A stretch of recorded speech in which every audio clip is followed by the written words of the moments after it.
नमस्कार दोस्तों, मैं डॉक्टर विनीता पांडे एक बार फिर आपके सामने उपस्थित हूँ।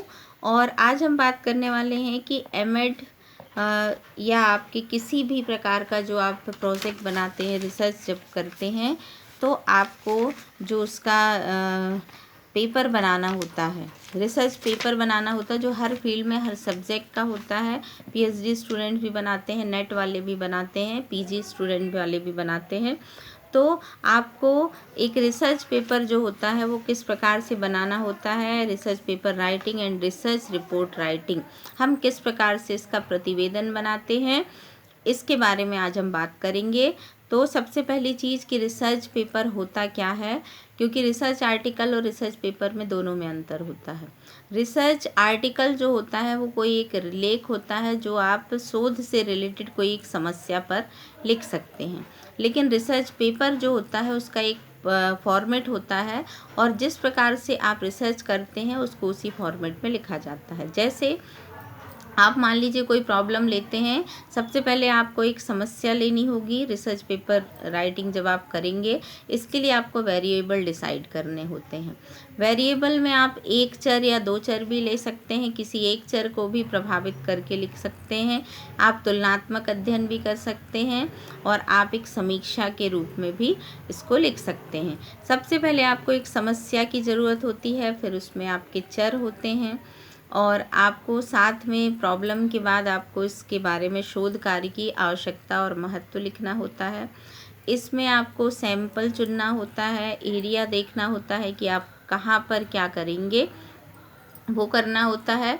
इसके बाद आप इनके उद्देश्यों का निर्धारण करते हैं, न्यायादर्श चुनते हैं, फिर आप उनकी परिकल्पना बनाते हैं कि हमारा जो पेपर है उसमें कई बार आप बहुत सारे न्यायादर्श को ना लेकर के 50 न्यायादर्श या 20 न्यायादर्श पर भी रिसर्च पेपर को आप लिख सकते हैं। और उसके बाद उसका डाटा कलेक्ट किया जाता है, उसके लिए आपको क्वेश्चनार की ज़रूरत होती है और उस क्वेश्चनार को आप अप्लाई करते हैं। उसका जो रिज़ल्ट आता है उसमें हम स्टैटिस्टिक्स को यूज़ करते हैं और उसको हमने किस प्रकार से क्या क्या किया है, कौन सी स्टैटिस्टिक्स यूज़ की है, उसको हम सब कुछ लिखते हैं। उसके बाद फिर उसकी टेबल्स बनती हैं, टेबल बनने के बाद उसके चार्ट बनते हैं, चार्ट बनने के बाद फिर आप परिणामों का विश्लेषण और व्याख्या करते हैं और फिर आपका जो रिसर्च है उसमें जो आपका निष्कर्ष निकल के आता है आप उसका सामान्यीकरण या जनरलाइजेशन करते हैं। इसके बाद आप उसको सुझाव देते हैं। सुझाव जो होते हैं वो टीचर्स के लिए भी होते हैं, समाज के लिए भी होते हैं, स्टूडेंट के लिए भी होते हैं और भावी अनुसंधान के लिए कि भविष्य में अगर इस प्रकार की चीज़ें लिखी जाएँ या की जाएँ तो वो कैसे होंगी, इस पे भी की जाती हैं। तो ये आपका और फिर इसके बाद आपने कहाँ कहाँ से क्या चीज़ें कोट की हैं, इसके लिए आपको एक संदर्भ ग्रंथ बनाना होता है।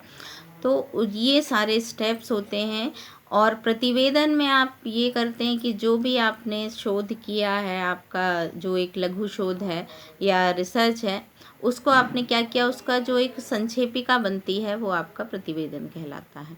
तो आशा है कि आपको रिसर्च पेपर लिखने के स्टेप्स जो हैं वो मैंने आपको बता दिए हैं। अगर इससे रिलेटेड कोई भी समस्या हो तो आप मुझे कमेंट बॉक्स में कमेंट कर सकते हैं।